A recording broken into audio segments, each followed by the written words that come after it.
Hello everyone, आज हम start करेंगे माया फंडामेंटल्स की क्लास 4। क्लास 3 में हमने देखा था व्यू पोर्ट पे किस तरीके से नेविगेट करेंगे और व्यू पोर्ट के कुछ ऑप्शंस देखे थे। आज हम क्लास 4 में कुछ आगे देखेंगे कि माया के जो फाइल टाइप्स होते हैं जिसमें माया आपका प्रोजेक्ट सेव करता है वो कौन से होते हैं। ठीक है, तो दो तरीके के फाइल टाइप्स होते हैं माया में, एस्काई और बाइनरी। ठीक है, माया आपके दो तरीके के फाइल टाइप्स पे काम करता है। जो मेनली माया के प्रोजेक्ट्स बनते हैं वो बनते हैं एस्काई में और बाइनरी में। फॉर एग्जांपल, अगर मैं यहाँ पे एक ऑब्जेक्ट क्रिएट करता हूँ, ठीक है, मैंने यहाँ पे एक ऑब्जेक्ट क्रिएट करा और उसके बाद मैं इसको सेव करना चाहता हूँ, तो मैं जाऊँगा फाइल में, सेव सीन एज में। अगर सेव मैंने पहले से कर रखा होता और उसके ऊपर ओवरराइट करना होता तो मैं सेव सीन करता। मैं जाऊँगा सेव सीन एज में। सेव सीन एज में अगर आप जहाँ पे बाई चांस मैं जैसे डेस्कटॉप पे फाइल को क्यूब के नाम से सेव करना चाहता हूँ, ठीक है, तो यहाँ पे मैंने फाइल का नाम डाला और यहाँ पे आप देखो हमारे पास दो ऑप्शन आ रहे हैं, माया एस्काई और माया बाइनरी। तो ये डिपेंड करता है आपके प्रोजेक्ट पे कि आपका प्रोजेक्ट कौन सी फाइल्स को यूज़ कर रहा है। अगर आपका प्रोजेक्ट माया एस्काई फाइल्स यूज़ कर रहा है तो सारी फाइल्स माया एस्काई ही होती हैं, ठीक है। और माया बाइनरी जो होता है, माया बाइनरी में आपका अलग फाइल टाइप है कि अगर आपका प्रोजेक्ट माया बाइनरी की फाइल टाइप को फॉलो कर रहा है तो वही होगी। तो इस चीज़ का ध्यान रखना है कि आपको कौन से फाइल टाइप देनी चाहिए, कौन सा अच्छा है कौन सा ख़राब है, ऐसा कुछ नहीं है, लेकिन आपको ये फाइल टाइप ध्यान रखना पड़ेगा अपने प्रोजेक्ट के हिसाब से। तो अभी हम इसको जैसे माया एस्काई में सेव कर लेते हैं, ठीक है। तो इसको क्यूब ए के नाम से कर देता हूँ मैं एस्काई के लिए। तो इसको मैंने डेस्कटॉप पे सेव कर दिया। अब अगर मैं फाइल में जाके ओपन सीन करता हूँ, ओपन सीन में जाके न्यू सीन करूँगा, तो न्यू सीन में जाके अगर आप यहाँ पे जाएंगे, ओपन सीन में अगर आप गए और यहाँ पे आपने cube A dot M A, अब ये डॉट एम ए जो आ रहा है ये हमने फाइल का नाम दिया था क्यूब ए, और एम ए है माया एस्काई का, ये इसका एक्सटेंशन है डॉट एम ए, ठीक है। तो ये आपको ध्यान रखना है। तो इस पर डबल क्लिक करेंगे तो वही फाइल हमारे पास दोबारा आ जाएगी।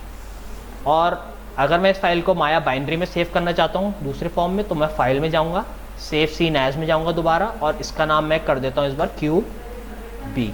सेव मैं इसको डेस्कटॉप पे कर रहा हूँ, इस बार माया एस्काई की जगह माया बाइनरी कर रहा हूँ, ठीक है। तो माया बाइनरी करा और इसको मैंने कर दिया सेव। और अगर मैं फिर से फाइल में जाता हूँ, ओपन सीन में जाता हूँ, तो अगर मैं क्यूब भी खोलता हूँ तो ये आपकी फाइल खुल गई है माया बाइनरी वाली, ठीक है। इसमें कंफ्यूज नहीं होना। अगर मैं फाइल में जाता हूँ, न्यू सीन कर देता हूँ, फॉर एग्जांपल अब मैं ओपन करता हूँ, क्यूब भी मैंने ओपन करा, तो ये मेरी MB माया बाइनरी वाली फाइल खुली है, ठीक है। तो आपको ये ध्यान रखना है कि उसका जो फाइल एक्सटेंशन होगा एस्काई का वो .ma होगा, और जो माया बाइनरी का होगा वो .mb होगा, ठीक है। तो आपके जो माया के प्रोजेक्ट्स बनते हैं वो या तो .ma में बनेंगे माया एस्काई में, या .mb में बनेंगे माया बाइनरी में, ठीक। अब आगे देखते हैं एक चीज़ कि हम व्यू पोर्ट कैसे चेंज कर सकते हैं अपना। फॉर एग्जांपल अभी मैं पर्सपेक्टिव व्यू में हूँ और मेरे को फ्रंट व्यू में जाना है, ठीक है, फॉर एग्जांपल। तो मैं यहाँ लेफ़्ट साइड में जो मेरा मेन्यू है इसको खोल के और यहाँ पे फ्रंट के को सिलेक्ट करके यहाँ पे स्पेस बार दबा के जाने की बजाय मैं ऐसा भी कर सकता हूँ कि फॉर एग्जांपल मैं पर्सपेक्टिव में हूँ, अभी मैं क्या करूँगा, स्पेस बार दबा के रखूँगा और लेफ़्ट माउस क्लिक करूँगा यहाँ पे, तो मेरे को कुछ ऑप्शंस मिल जाएंगे। आप देखिए, सबसे पहले स्पेस बार दबा के रखना है और फिर आपके पास ये मेन्यू खुल के आ जाएगा, और इस मेन्यू को यूज़ करने के लिए आपको लेफ़्ट माउस क्लिक से काम करना पड़ेगा। जैसे मैं माया के ऊपर क्लिक करता हूँ लेफ़्ट माउस क्लिक से, ये क्लिक करके होल्ड करके रखना है माउस क्लिक भी, तो इसके ऊपर मैंने करा तो अभी मेरा ये स्पेस बार आपका प्रेस्ड है और लेफ़्ट माउस बटन प्रेस्ड है। तो ये आपके पास एक मेन्यू टाइप का आ जाएगा यहाँ पे कि आपको कहाँ पे जाना है। अब मेरा लेफ़्ट माउस बटन मैंने प्रेस करा हुआ है कंटिन्यूसली, और मैं यहाँ से जा सकता हूँ, मैं किसी भी व्यू में जाना चाहता हूँ। अगर तो फ्रंट व्यू में जाना चाहता हूँ तो मैं इसको, ये जो वेब आ रही है इसको फ्रंट व्यू पे लाके छोड़ दूँगा तो मैं फ्रंट व्यू में पहुँच जाऊँगा, ठीक है। ये एक आसान तरीका है नेविगेशन करने का। अगर आप यहाँ से नहीं करना चाहते नेविगेशन तो आप यहाँ से भी डायरेक्टली व्यूज़ चेंज कर सकते हैं। फॉर एग्जाम्पल मैं साइड व्यू में जाना चाहता हूँ, तो फिर से मैंने स्पेस बार दबाया, ये मेन्यू मेरे पास आया और लेफ़्ट माउस क्लिक मैंने होल्ड करा, लेफ़्ट माउस क्लिक मैंने होल्ड करा। अब यहाँ पे फिर से वही ऑप्शन आ गया दोबारा। अब मैं अगर राइट व्यू में जाना चाहता हूँ या किसी और व्यू में जाना चाहता हूँ तो मैं यहाँ से भी जा सकता हूँ। अब फॉर एग्जांपल मैं पर्सपेक्टिव व्यू में जाना चाहता हूँ, तो मैंने स्पेस बार दबा के लेफ्ट माउस क्लिक होल्ड करा तो मैं पर्सपेक्टिव व्यू में चला जाऊँगा। ठीक है, तो ये एक आसान तरीका है माया में नेविगेशन करने का कि आप किस तरीके से माया में नेविगेशन कर सकते हैं डायरेक्टली बिना इस लेफ़्ट साइड के मेन्यू को यूज़ करे हुए। और कुछ ऑप्शंस और हैं माया में जो हम देखेंगे आज। जैसे कि पहले हमने डिस्कस करा था कि अगर ये व्यू पोर्ट में हमें नेविगेशन करनी है तो ऑल्ट दबा के रखना है, ऑल्ट के साथ लेफ़्ट माउस क्लिक, उसके साथ आपका व्यू पोर्ट आप रोटेट कर सकते हैं। जैसा आप माउस को रोटेट करेंगे उसी हिसाब से अपना व्यू पोर्ट रोटेट होगा। और हमने बताया था कि जो स्क्रॉल व्हील है आपके माउस की उससे जूम इन और जूम आउट होता है। ठीक है, अगर स्क्रॉल व्हील को आप आगे की तरफ करेंगे तो जूम इन होगा और स्क्रॉल व्हील को पीछे की तरफ करेंगे तो जूम आउट होगा। ठीक है, और आपका एक चीज़ और है इसमें माया में होता है एंकर। ठीक है, एंकर आप कैसे यूज़ करेंगे, ऑल्ट दबा के रखेंगे और राइट माउस बटन। ठीक है, ऑल्ट दबा के राइट माउस बटन, अगर आप इसको एक तरफ ले जाएंगे तो ये जूम इन होगा और एक तरफ ले जाएंगे तो जूम आउट होगा। इसमें और जूम इन जूम आउट जो हम स्क्रॉल व्हील से कर रहे हैं उसमें यही फ़र्क है कि ये जो हम एंकर कर रहे हैं यहाँ से जो हम कर रहे हैं ऑल्ट और राइट माउस बटन से, ये कंटिन्यूस है। जबकि जब हम यहाँ पे फॉर एग्जांपल अगर हम जूम इन जूम आउट करते हैं तो जैसे मैं जूम इन कर रहा हूँ तो ये इंक्रीमेंट्स में होता है। ठीक है, अगर मैं यही काम यहाँ से एंकर से करूँगा तो मैं डायरेक्टली जूम इन कर सकता हूँ। ठीक है, तो आप कोई भी यूज़ कर सकते हैं जैसा आपको कन्वीनियंट लगे।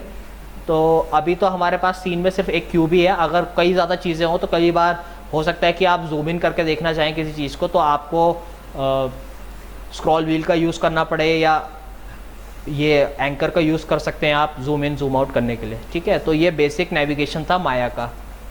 और एक बार रिवाइज कर लेते हैं कि हमने क्या क्या करा था क्लास में, ताकि हम नेक्स्ट यूनिट में जाने से पहले हमारे सारे बेसिक्स क्लियर हो जाएं। ये हमारा मेन्यू है। ठीक है, ये हमारा मेन्यू बार है। यहाँ पे हमारे पास कुछ ऑप्शंस आते हैं जिससे हम अपना मोड ऑफ वर्किंग चेंज कर सकते हैं।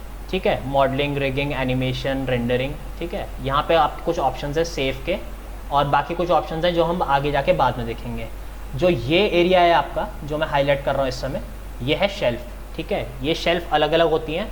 अगर आप पॉली मॉडलिंग करना चाहते हैं तो उसकी शेल्फ ये है, एनिमेशन के टूल्स यूज़ करना चाहते हैं तो उसकी शेल्फ ये है। उसी तरीके से सारी शेल्फ अलग अलग बनी हुई हैं।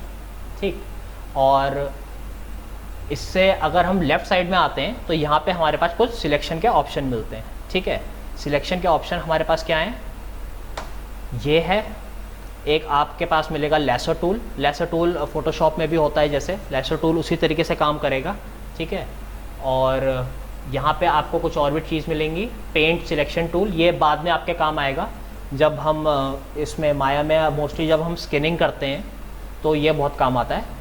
ठीक है, और यहाँ पे हमारे पास कुछ ऑप्शंस और आ रहे हैं। ये है मूव, ठीक है, ये है रोटेट और ये है स्केल। ठीक है, तो मूव के मैं आपको की बता देता हूँ। अगर आप मूव करना चाहते हैं तो मूव W से होता है। ठीक है, E से रोटेट होता है और R से स्केल होता है। ये शॉर्टकट है।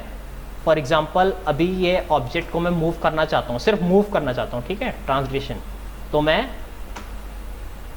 मूव कर सकता हूँ इसको। अगर मैं E दबाऊँगा तो मैं इसकी रोटेशन यूज़ कर सकता हूँ, और अगर मैं R दबाऊँगा फॉर एग्जांपल तो मैं इसे स्केल कर सकता हूँ। ठीक, और आपको ये भी ध्यान रखना है माया में कि इसका हमें पहले भी हमने बात करी थी कि अगर हमें कुछ अंडू करना है, फॉर एग्जांपल अभी मैं स्केल पे हूँ। ठीक है, और मैं फॉर एग्जांपल इसको बड़ा करता हूँ। अब मेरे को ये चेंजेस मेरे को अच्छे नहीं लगे और मैं इसको वापस रिवर्ट करना चाहता हूँ, तो आपको कुछ नहीं करना, कंट्रोल Z कर देना है। ठीक है, कंट्रोल Z से आपका अंडू हो जाएगा।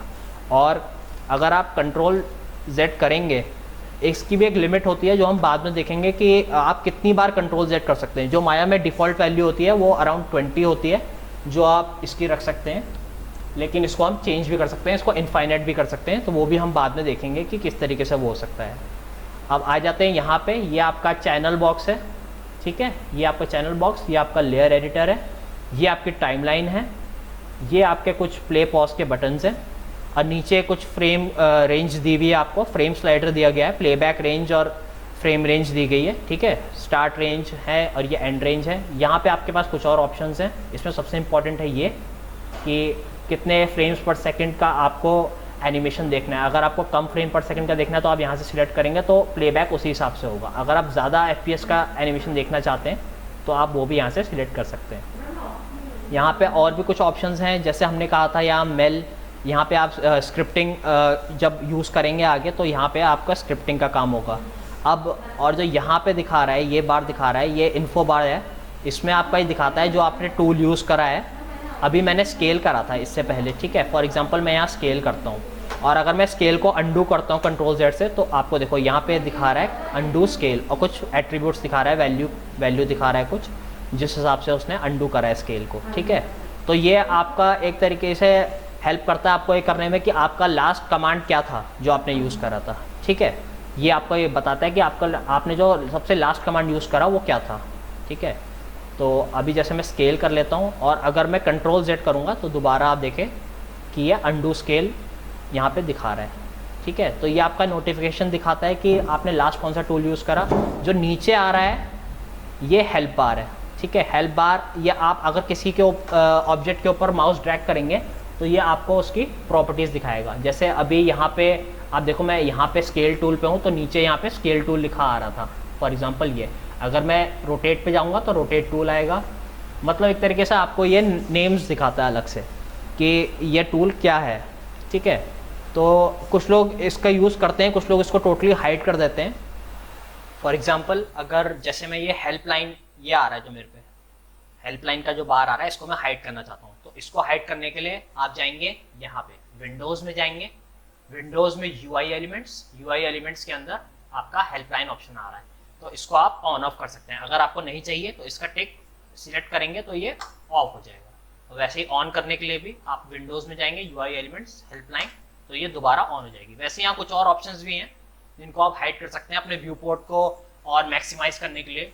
फॉर एग्जांपल अगर आपका जो मॉनिटर है उसकी स्क्रीन स्मॉल स्क्रीन है तो उसमें आपको व्यू पोर्ट ज़्यादा नहीं देख पा रहे हैं, तो उस व्यू पोर्ट को मैक्सिमाइज करने के लिए तो आप ये कर सकते हैं कि आप विंडोज़ में जाएंगे, यूआई एलिमेंट्स में जाएंगे और यहाँ से शेल्फ ऑफ कर सकते हैं। तो देखिए मेरा व्यू पोर्ट थोड़ा और बड़ा हो गया, मेरे को और एरिया मिल गया देखने के लिए।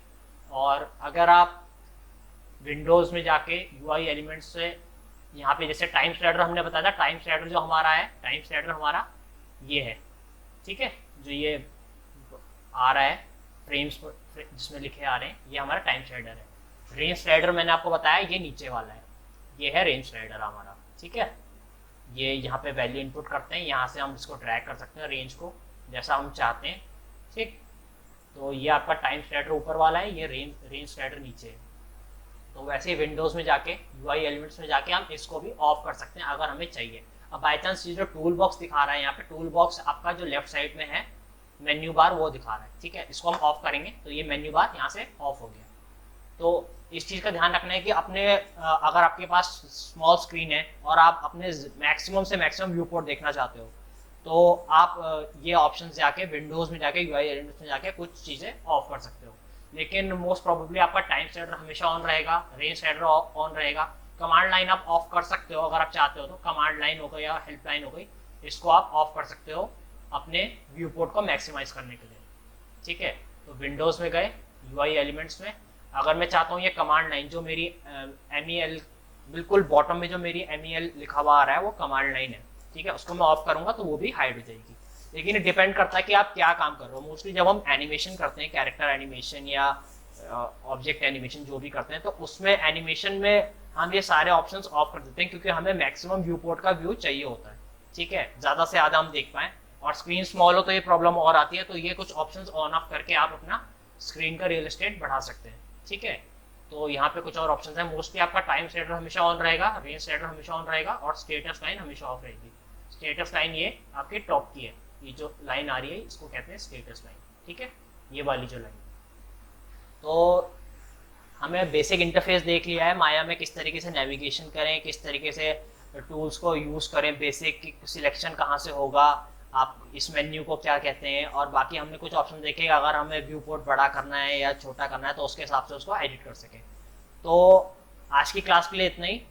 नेक्स्ट क्लास में देखेंगे हम कुछ यूनिट 2 का कि उसमें किस तरीके से आप व्यू पोर्ट में और चेंजेस कर सकते हैं और किस तरीके से नेविगेट करेंगे, ऑब्जेक्ट्स के साथ किस तरीके से इंटरैक्ट करेंगे। तो आज की क्लास के लिए इतना ही। Thank you.